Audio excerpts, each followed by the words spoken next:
Asisakwazi ukukhuluma nogogo, khuluma kokusithi nezinto. Amafasha abahlosile bathi uzokhuluza ukhokho bewe. Asisakwazi ukukhuluma nogogo, bunga yesintu wewo.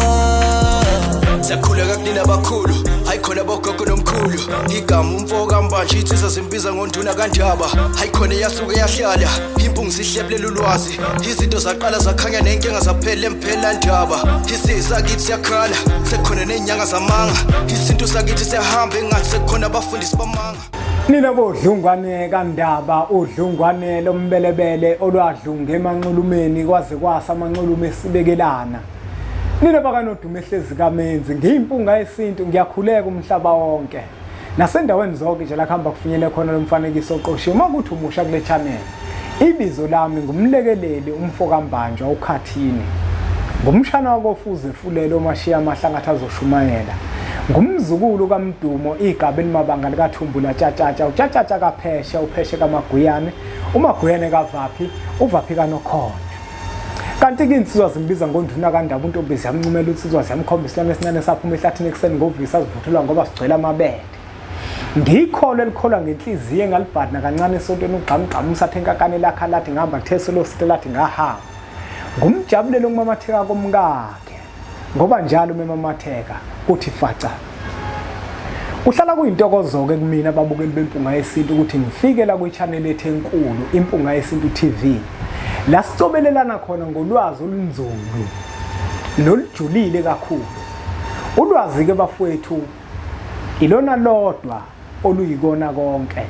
Uma uwumuntu unolwazi usukunakho konke, ngoba uma ungenalo ulwazi kulula ukuthi udlala abantu, kulula futhi ukuthi abantu bakwenzise noma ngabe yini ezogcina iholela impilo yakho ophathe.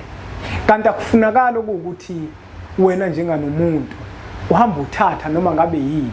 Kodwa kubalekile ukuthi-ke uma ungenalo ulwazi uxhumane nayo impunga yesintu, ikuhlahlele, ikunike umhlahlandlela ukuthi leyo ndlela ekuthiwa hamba ngayo kufanele yini uhambe ngayo. Iy'ntando yini ethongweni lakho, ngoba uma uzohamba ngendlela kanti ithongo lakho alithanda uhambe ngaleyo ndlela usukube engozini. Ingakho-ke bafowethu impunga yesintu ikhona, iyathunywa ukuthi izokuphakela ulwazi olujulile olunzulu. La sikhona sisemphelandaba enkabeni yeTheku KwaZulu Natal, silapha ku-West Street. Kukhona nje ibhilidi ekuthiwa kuse-West Walk, uma ungena khona kuyipassage nje. Ubusugibela inqola lezi ezenyukayo abathi ama-lift, wehlike e-4th floor, sike 420 la sikhona. Emphelandaba kahloli kodwa sicobelela ngolwazi. Sifuna umuntu onenkinga angazi ukuthi uzoyixazulula kanjani. Ulwazi lethu-ke bafowethu sibe silishicilele phansi, zikhona incwadi 4. Sithini isintu? Amavahla abahlosile, uyokhuluza ukhokhobe, indlela yesintu eyincwadi yethu entsha ephume ngonyaka ophelile. Indlela yesintu-ke iyabiza kakhulu bafowethu, ngoba ulwazi olulapha kuyona ulwazi olunzulu kakhulu. Kodwa kusukela mhla ka-25 kuze koshaya umhla ka-15 kuNhlolanja, indlela yesintu sobe siyichitha. Sifuna ukuthi abantu balithole lo lwazi.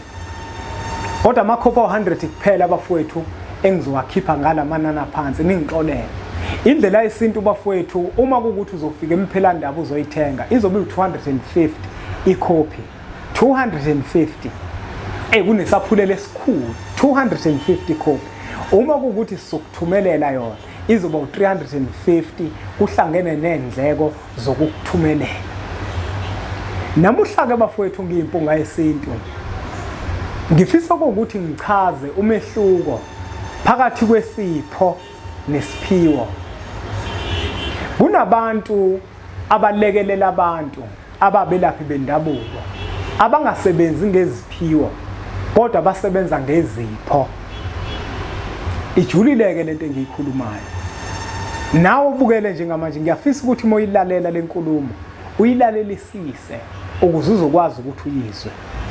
Ngithi kunomehluko phakathi kwesipho nesphiwo. Kunomuntu othola ukuthi uyalekelela abantu, umelaphi wendabuko. Kodwa uma ewumelaphi wendabuko akanaso isiphiwo, unesipho.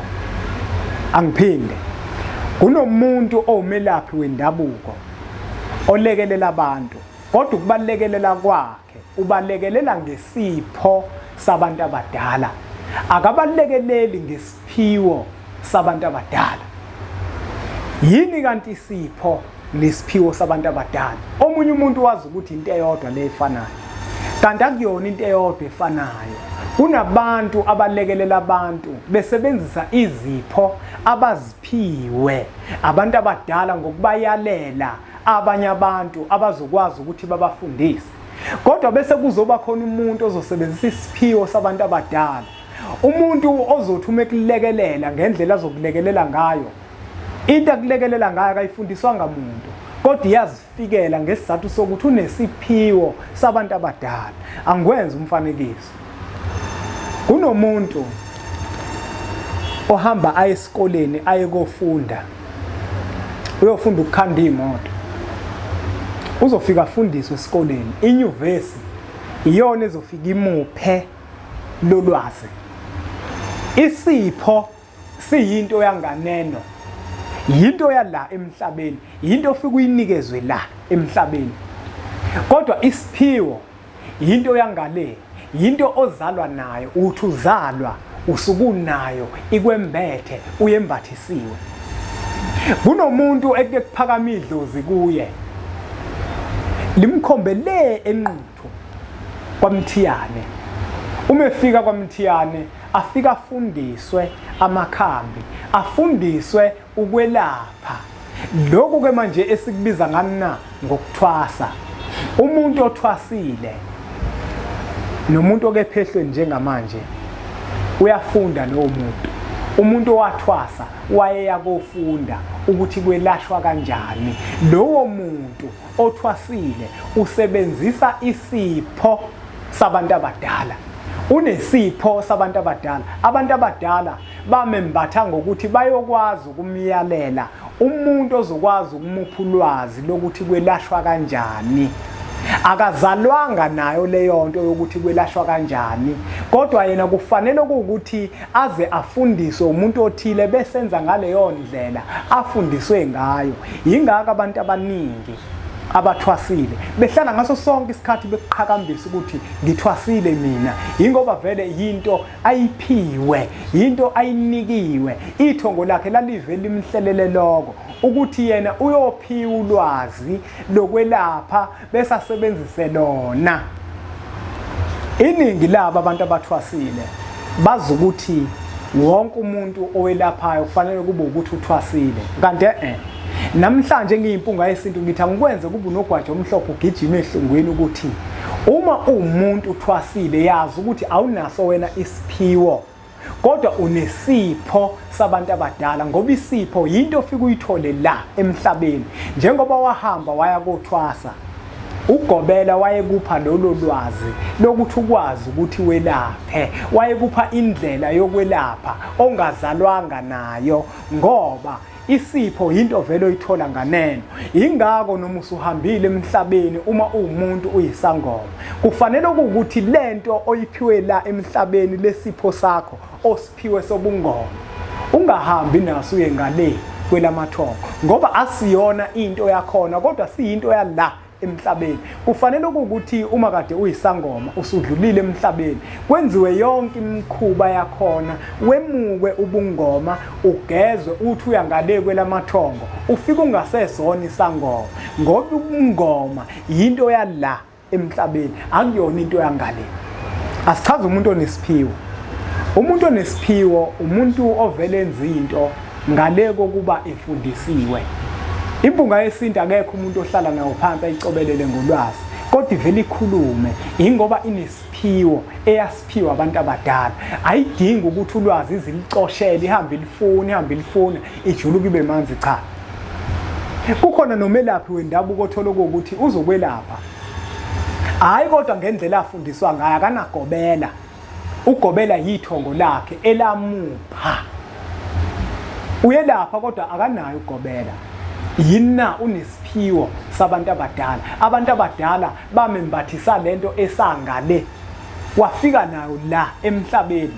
Uthola ukuthi lo muntu lo umethanda ngavela athi thatha inhlabathi ugeze ngayo ubone izinto zakho ziqaqela.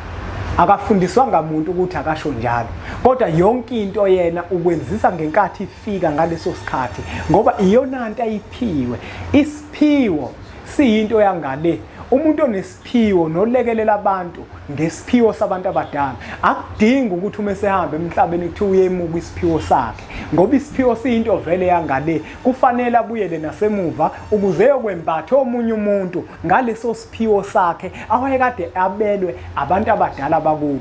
Kodwa isipho ngoba siyinto yasemhlabeni sukuphiwa umuntu othile, ukuyalela ukuthi hamba uye kumuntu othile wasemhlabeni ophilayo lemhlabeni afika akufundise leyo ndlela. Kufanele ukuthi uma usuhambile emhlabeni bese uyemukwa leyo nto, ungayi nayo ngale ngoba iyinto yalemhlabeni. Kodwa isiphiwo yinto yangale kwelamathongo. Angikwenza umfanekiso wesibili. Uyabona umuntu osebenza ngamanzi nomuntu omthandaze, umuntu loyo usuke enesphiwo sabantu abadala. Umuntu omthandaza kathwasi, umuntu wezithunywa kathwasi. Yebo kuyenzeka ithongo limiyalele umuntu ozomlayithela isibani sakhe sithi singavutha bese adedelwe. Futhi lowo muntu osuke nesphiwo yebo angayisebenzisa leyo ndlela yalowo muntu okuyena omlekelele wamfundisa ukuthi izinto zenziwa kanje. Kodwa ngeke lowo muntu kube ukuthi uyohlala lapha ngaleyo ndlela. Lowo muntu bemsiza ekutheni isibani sakhe esikhanye. Konke ayobe sekwenza kobe kuzenzakalela kona ngoba vele yinto lena azalwa nayo. Uyabona nje kukhona umfowethu olama mina wenza i-electrical engineering. Bese kube khona omunye ozala udadewabo kaMama. Ngisho umatric akazange awuqede. Kodwa ugesi ngeke umthinte. Uma ungamnika ifridge lakini elifile uzokulungisela akakaza afunde. Umnika i-microwave uzokulungisela, umnika i-TV, umnikeze i-radio akakaza aye esikoleni aye kofunda afundele leyo. Kodwa uyinkinga kabi ingoba unesphiwo lento wazalwa nayo ukuthi umebuka noma ngabe yini yagesi uzokwazi ukuyixazulula, uzokwazi ukuyilungisa.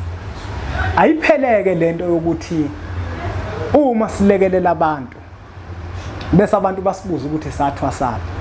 Asithwasanga ngoba sineziphiwo, sazalwa nako ukubalekelela abantu.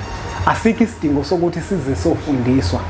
Wena into eyenza ukuthi uhambe uye kothwasa ingoba unesipho sabantu abadala. Kufanele ukuthi uphiwe ulwazi, uphiwe indlela ozolekelela ngayo abantu.